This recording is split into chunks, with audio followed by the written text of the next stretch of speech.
সন্তানকে প্রতিষ্ঠিত করতে চাইলে এই চারটা কাজ সন্তানের সাথে অবশ্যই করবেন। যদি আপনার সন্তানের আপনি ভালো চান, নষ্ট করতে না চান আপনার সন্তানকে, তাহলে আপনার সন্তানের সাথে অবশ্যই এই চারটা কাজ করবেন। অনেক মা বাপ রয়েছে সন্তানের একটু বেশি আদর আল্লাহ দিতে দিতে তারা সন্তানকে নষ্ট করে ফেলে। একটা সময় যখন বয়স বড় হয়ে যায়, হওয়ার পরে বললে আমার সন্তান কথা শুনে না, তাবিজ দেন, আমার সন্তান কথা শুনে একটু ঝাড়ফুঁক দেন, বিভিন্ন উপদেশ দেন, এইরকম করে। কিন্তু যখন একটা সন্তান ছোট থাকে তখন সেটা কাদামাটির মতো থাকে। বাচ্চারা মানুষকে অনুকরণ করে শেখে। আপনি নামাজ পড়েন, দেখবেন আপনার এই বাচ্চা আপনার পাশে এসে নামাজে দাঁড়াচ্ছে।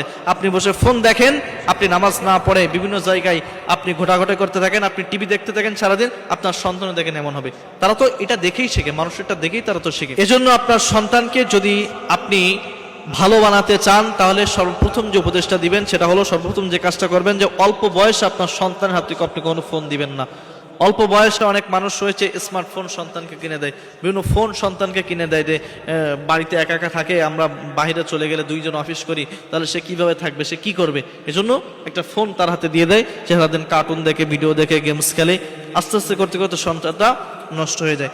এজন্য কষ্ট হইলেও আপনাদের সন্তানের অল্প বয়সে স্মার্টফোন কখনো দিবেন না। 2 নম্বরে, আপনার সন্তানকে আপনি অভাব বোঝাবেন। চাওয়া মাত্রই সন্তানের সব আবদারগুলো আপনি পূরণ করবেন না। অনেক মা বাবা রয়েছে মাত্র একটা সন্তান, কোনো কিছুর তো অভাব নেই, যা যা সেটাই দিয়ে দেয়, সেটা ভালো হোক মন্দ হোক, তার জন্য সেটা ক্ষতিকর হোক সেটা দেখে না। বাবারা হেঁটে অফিস যায়, সাইকেল নিয়ে অফিস যায়, আর সন্তানকে R15 কিনে দিয়েছে। বাবারা অ্যান্ড্রয়েড ফোন ব্যবহার করে একেবারে ভাঙড়ি, অনেকে আছে বাটন ফোন ব্যবহার করে, সন্তানকে আইফোন কিনে দিয়েছে। আমি স্বচক্ষে এরকম দেখেছি বা দেখতেছি এখনো পর্যন্ত, এরকম মানুষ রয়েছে। তাহলে এই বাচ্চারা কেন খারাপ হবে না? চাওয়া পাওয়া চাইতে দেরি হয়, অনেক মা বাবা দিতে দেরি হয় না।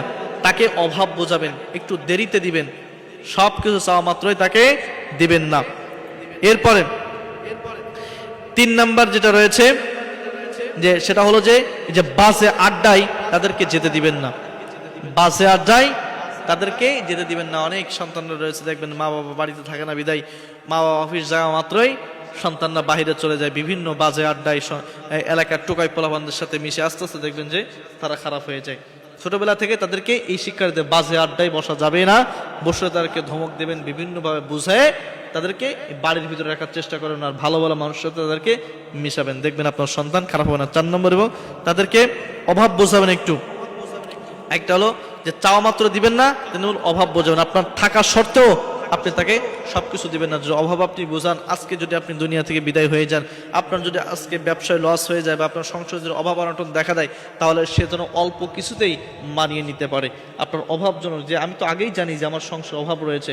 দেখবেন যে গরিব ঘরে যারা সন্তানগুলো রয়েছে তারা দেখবেন বেশিরভাগ ভালো হয়, তারা বেশিরভাগ নরম হয়। কিন্তু যাদের বড়লোক রয়েছে বা দেখবেন যে মা বাপ চাওয়া মাত্রই তাদেরকে দিয়েছে, তারা পরবর্তীতে তারা দেখবেন যে বেশিরভাগ খারাপ হয়ে যায়। এজন্য চাওয়া মাত্র আপনার সন্তানকে দিবেন না, অভাব বুঝতে দিবেন। এরপরে অল্প বয়সে আপনার হাতে ফোন দিবেন না। এবং 4 নম্বর কি, তাদেরকে বাজে আড্ডায় যেন তারা না যায়, সেই বিষয়টা আপনার অবশ্যই খেয়াল রাখবেন।